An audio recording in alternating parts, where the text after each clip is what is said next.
నమస్తే public court న్యూస్కి స్వాగతం.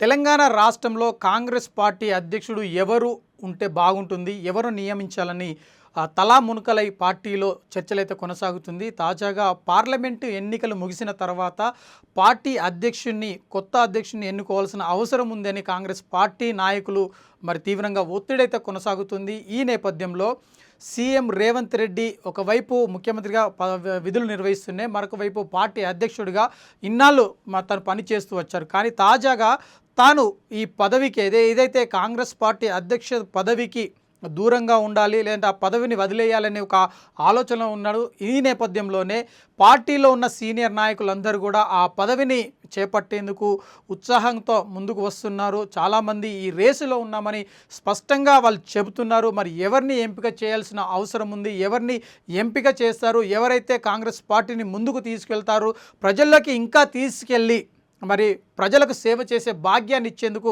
అవకాశం ఉంటుంది అన్నది ఒక చర్చ అయితే కొనసాగుతుంది. ఇటు మాజీ ఎమ్మెల్యే జగ్గారెడ్డి కూడా నేను ప్రెసిడెంట్ రేసులో ఉన్నాను, ఖచ్చితంగా కాంగ్రెస్ పార్టీకి ఒక అధ్యక్షుడిగా పనిచేయాలని ఆశిస్తున్నాను అని చెప్పి గతంలోనే వివరణ ఇవ్వడం జరిగింది. మంత్రులుగా పనిచేసిన కోమటిరెడ్డి వెంకటరెడ్డి కావచ్చు, మిగతా రెడ్డి సామాజిక వర్గానికి సంబంధించిన కొద్దిమంది నేతలు కూడా మేము పార్టీని లీడ్ చేస్తామని చెప్పి ముందుకు వచ్చారు. మరొక వైపు పార్టీని లీడ్ చేయాలంటే ఆర్థికంగా మరి మానసికంగా దూసుకుపోవాల్సిన అవసరం ఉంది. ఎందుకంటే ఒకవైపు వాక్చాతుర్యం ఉండాలి, ఒకవైపు ప్రజల్లోకి వెళ్ళాలి, మరొక వైపు ఖర్చుకు వెనుకాడబోవద్దు అన్నది కూడా ఇప్పటివరకు మనకు స్పష్టంగా అర్థమవుతుంది. గతంలో అంటే తెలంగాణ రాష్ట్రాన్ని బీఆర్ఎస్ ప్రభుత్వం పాలించినన్ని రోజులు కూడా రేవంత్ రెడ్డి పార్టీని మరి కాపాడుకుంటూ వచ్చాడు, పార్టీకి అండదండలుగా ఉన్నాడు.